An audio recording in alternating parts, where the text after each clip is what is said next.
Madam! Madam!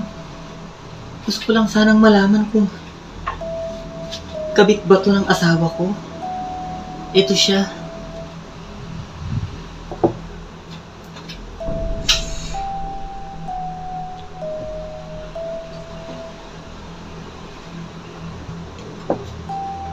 Hindi.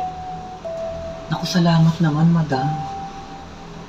Kasi hindi ako mapakali.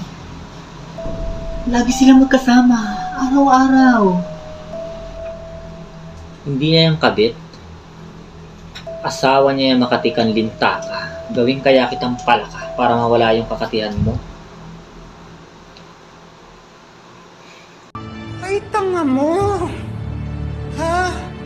Bobo ka, bobo ka, bobo ka, bobo ka. Nangihina ako sa kabobohan mo.